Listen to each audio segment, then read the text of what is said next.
banyak orang merespon pernyataan Menteri Kesehatan orang yang gaji 15 juta itu lebih pintar dan sehat. Kalian gajinya berapa? Apakah di atas 15 juta atau di bawah 15 juta?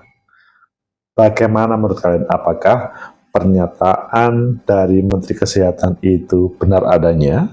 Memang seharusnya begitu di seluruh Indonesia, atau itu hanya sebuah harapan? Atau bagaimana menurut kalian? Menurut analisis saya,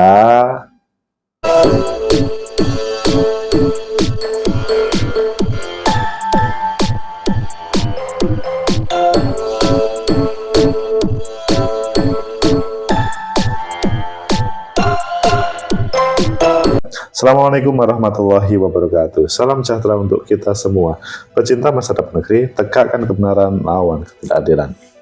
Menteri Kesehatan menjadi viral karena pernyataannya yang 15 juta gaji seseorang itu membuat seseorang lebih pintar dan sehat. Atau bahasanya begini, pokoknya kalau di bawah 15 juta itu bermasalah.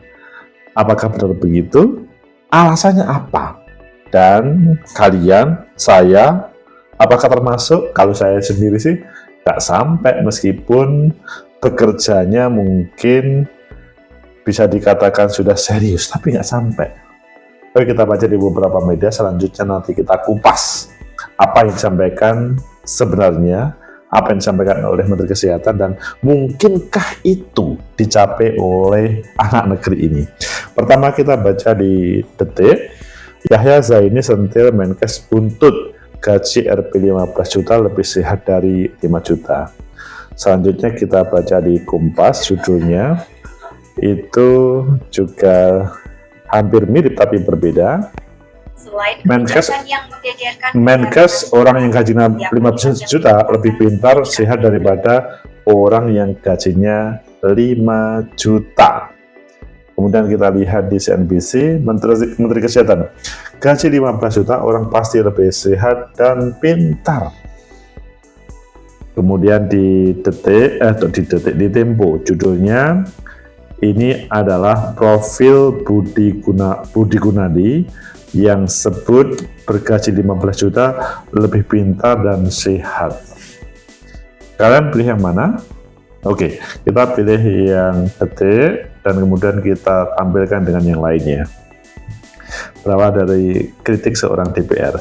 Yahya Zaini sentil Menteri Kesehatan buntut, gaji 15 juta lebih sehat dari 5 juta. Jakarta, Wakil Ketua Komisi 9 DPR Yahya Zaini menyentil pernyataan Menteri Kesehatan Budi Gunadi Sadikin yang berbicara orang dengan gaji 15 juta lebih sehat dan pintar ketimbang orang yang bergaji 5 juta. Yahya meminta Menkes lebih berhati-hati dalam mengeluarkan pernyataan ke publik. Menurut saya, ini kata Mas Yahya, Wakil Ketua Komisi 9, menurut saya tidak otomatis orang yang gajinya 15 juta itu lebih sehat dan lebih pintar dari orang yang bergaji 5 juta. Wah, ini kelihatannya kok cocok dengan saya ini, karena gaji saya itu kok nggak sampai 15 juta ya. Sebaiknya Menkes lebih berhati-hati dalam membuat pernyataan sehingga tidak menimbulkan keresahan di publik, kata Yahya kepada teman-teman media. Yahya mengatakan tak sedikit masyarakat menjadi pengusaha dengan pendidikan yang tidak begitu tinggi. Sebaliknya, lanjut dia, ada pula sopir ojek online dengan pendidikan lulusan S2.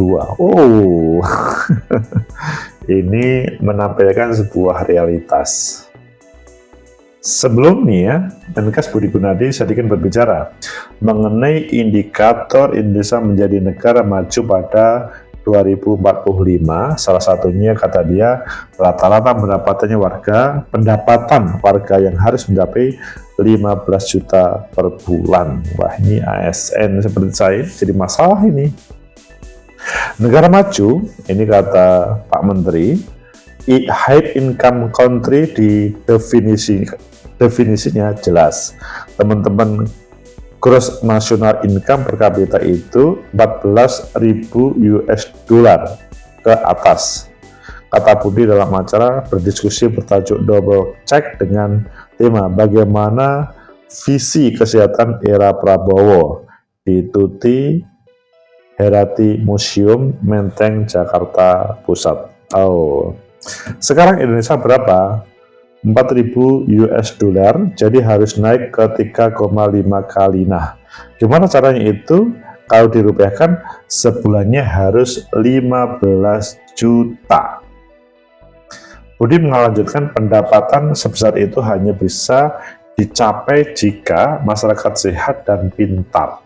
Karena itu dia berbicara pentingnya peran Kementerian Kesehatan dan Kementerian Pendidikan menuju Indonesia Emas 2045.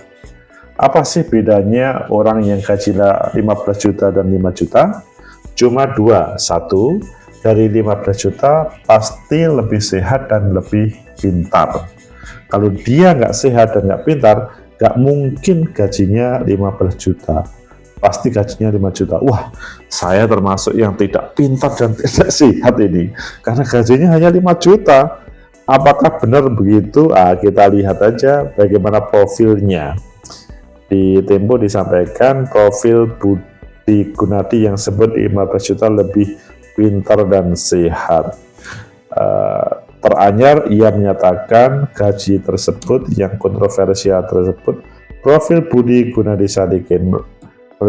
Menurut Tempo, Budi Gunadi lahir di Bogor pada 6 Mei 1964. Ia mempunyai latar belakang pendidikan dan pengalaman yang kuat di bidang ekonomi dan perbankan sebelum akhirnya beralih ke dunia kesehatan.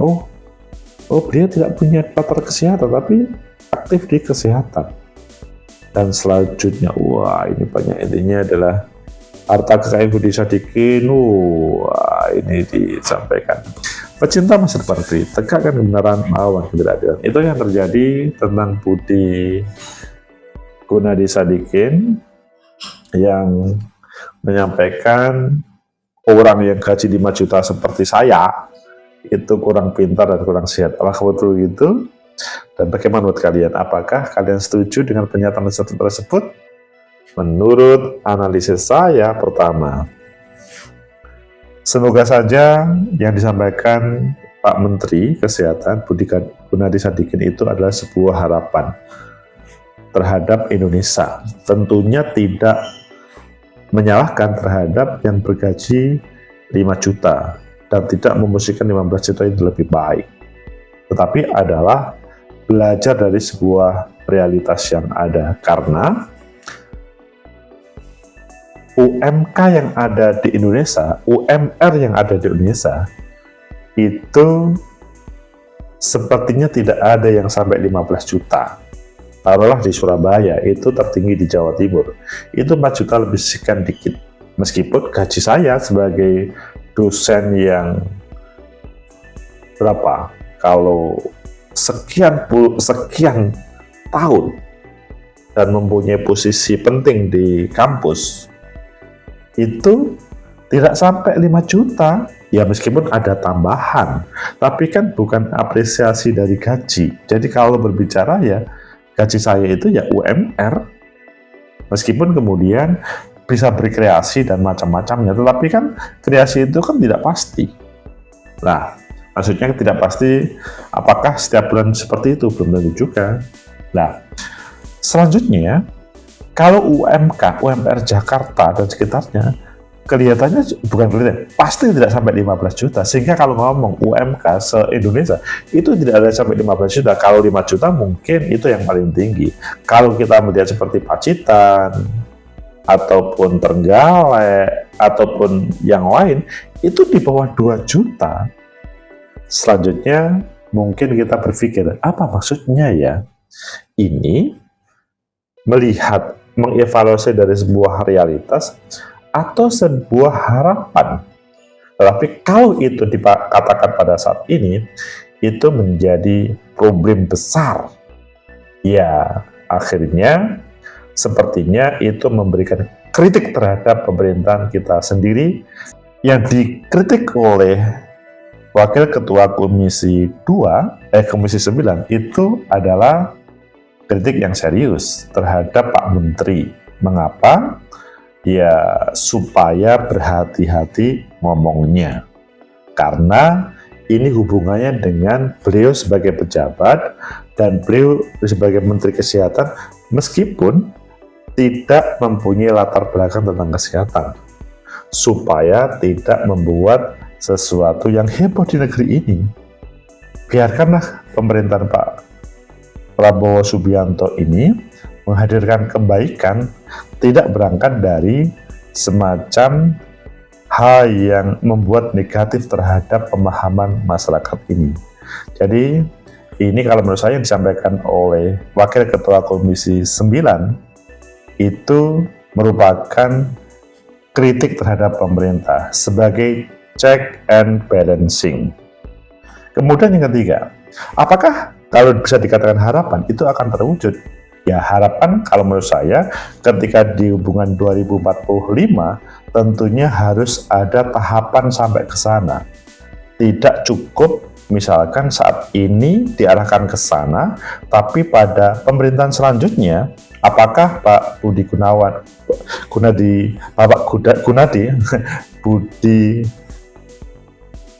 itu beliau ada pada posisi di situ atau tidak, itu kan bahaya. Bapak Gunadi Sadikin itu kan beliau adalah menteri pembantu dari presiden. Itulah yang terjadi terkait dengan pernyataan yang membuat semua berkomentar, dan menurut saya ke depan pernyataan Pak menterinya apapun itu adalah perlu berangkat dari sebuah realitas, dan ukurannya adalah bukan satu ukuran kementerian atau cukup 2 kementerian, tetapi semuanya dan berangkat sebuah realitas. Karena faktanya memang berbeda. Ketika itu menjadi sebuah harapan, tentunya perlu tahapan-tahapan yang bisa dilakukan. Apakah yang bersangkutan itu dalam kementerian atau tidak, apakah menjadi pembantu presiden atau tidak, itu ketika sudah ada tahapan yang pasti, taruhlah misalkan sampai 2045, kemudian tercapai. Semoga bisa menjadi semacam motivasi untuk semuanya, dan hal ini tidak mengganggu terhadap pemerintahan Pak Prabowo sendiri ketika pada kesempatan ini mempunyai program untuk bagaimana penanggulangan kemiskinan dan lain sebagainya. Semoga bermanfaat. Like, subscribe, comment, and share. Sampai jumpa.